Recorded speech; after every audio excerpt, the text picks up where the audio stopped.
israélienne à présent avec ce projet de loi controversé. Il a été approuvé par les ministres israéliens en début de semaine. Le texte prévoit de durcir la législation sur les ONG recevant des fonds de l'étranger. Alors pour les défenseurs des droits de l'homme, l'initiative est une dangereuse étape qui rapprocherait Israël de pays comme la Russie ou la Turquie qui peinent à accepter les critiques des autres pays et ont interdit certaines ONG. Les précisions d'Eli Oschenberg. La loi de transparence ou loi dite des organismes de bienfaisance votée par la commission ministérielle législative, un texte porté par la ministre de la Justice Ayelet Shaked. La loi de transparence est censée permettre à la population d'obtenir des suppléments d'informations sur l'ingérence des pays étrangers dans les affaires de notre État. Les pressions européennes sur Israël le prouvent. Au chapitre des mesures, les ONG israéliennes recevant au moins 50% de leurs fonds de l'étranger devront mentionner identité et adresse du donateur dans leur déclaration financière aux organismes publics israéliens. Les membres de ces ONG porteront un badge de signalisation lors de leur intervention devant les comités parlementaires, une manière de répondre à la loi européenne d'étiquetage des produits fabriqués en Judée-Samarie.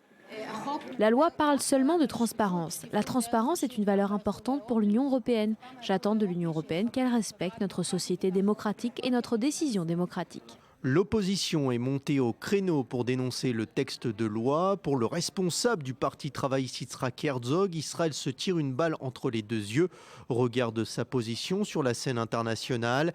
L'initiative de la numéro 3 du parti du foyer juif remonte à 2014 et l'opération Bordure protectrice.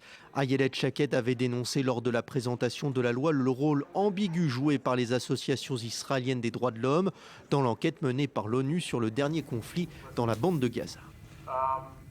Cyril, est-ce que cette loi est bel et bien légitime? C'est une façon, alors, comme le disent ses détracteurs, de museler l'opposition? Barbara, c'est pas nouveau, hein. Les ONG de gauche sont depuis longtemps dans la ligne de mire de la droite israélienne. À la mi-décembre, déjà sur cette vidéo d'une organisation de droite, Im Tirtzu, on pouvait apercevoir un Palestinien brandissant un couteau, puis le nom de 4 représentants d'ONG de gauche, tous présentés, Barbara, comme des agents à la solde de pays étrangers, une sorte de 5e colonne, si vous voulez, réelle ou fantasmée par la droite israélienne. Alors, est-ce que c'est une nouvelle forme de macartisme?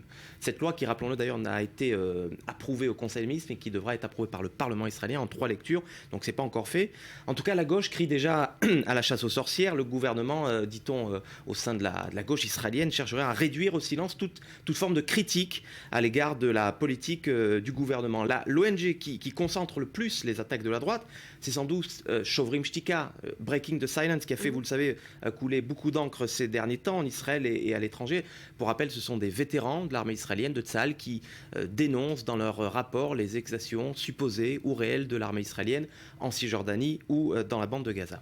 Alors, pour la droite, ces rapports servent à délégitimer Israël, tout simplement. C'est un argument recevable? Eh bien, est-ce que c'est vraiment l'intention de l'Union européenne qui finance ces organisations non gouvernementales? C'est difficile de le dire, de l'affirmer, parce que nombreuses sont les ONG qui œuvrent également pour la paix, avec le soutien de l'Union européenne. Donc, vous voyez, la frontière est très ténue entre délégitimation de l'État d'Israël et puis financement pour des ONG qui œuvrent pour la paix. Le patriotisme, c'est une question aussi qu'on peut se poser. Est-ce que c'est la chasse gardée de la droite israélienne? Est-ce qu'on ne peut pas critiquer son propre pays? Est-ce qu'on ne peut pas... tout en étant patriote, tout en étant patriote, sans pour autant être taxé de traître, comme l'exprime sur ses vidéos, par exemple, la droite israélienne. Et puis, vous savez, à l'étranger, tout se sait, en quelque sorte. Est-ce que demain, on devrait interdire à Amos Oz, l'écrivain israélien, est-ce qu'on devrait le faire taire lors de ses différents colloques à l'étranger quand il dénonce l'occupation, quand il dénonce qu'il critique le gouvernement israélien? Est-ce qu'on devrait interdire à Amos Gitaï de faire des films sur la réalité israélienne? Est-ce qu'on devrait interdire au journal Haaretz, c'est peut-être la prochaine étape, d'écrire des éditos parfois très critiques à l'encontre de l'État israélien? Vous voyez, donc on est quand même dans un registre qui est très très complexe. Et puis, ces militaires de haut rang qui dénoncent donc les exactions, encore une fois, réelles ou supposées de l'armée israélienne, ce sont quand même des militaires, d'anciens militaires qui ont fait l'armée, souvent dans des unités d'élite combattantes. Certains généraux à la retraite ont même volé à leur secours ces dernières semaines. Je pense à Amiram Levim, qui était donc un général à la retraite, qui était chef du front nord, du commandement nord de l'armée israélienne, qui a été également le chef de l'unité prestigieuse de Sayeret Matkal, qui a volé au secours de Breaking the Silence. Je pense également à Yuval Diskin, l'ex-chef du Shin Bet, les services secrets intérieurs. Donc vous voyez, on n'a pas quand même l'impression que la sécurité d'Israël est en danger avec ces rapports-là. Alors l'ingérence, c'est aussi à géométrie variable, on va peut-être finir là-dessus, parce que la loi, elle ne va pas viser les ONG de droite, dont certaines sont très très largement financées, soit par des organisations juives, nationalistes, voire religieuses à l'étranger, soit par des organisations même chrétiennes, évangélistes, je pense notamment aux évangélistes américains, et puis elle ne va pas non plus viser un journal qui est très proche de Benjamin Netanyahou, et qui est financé, lui, en grande partie par un milliardaire américain. Voilà pour le 2 poids, 2 mesures de cette loi. Merci Cyril.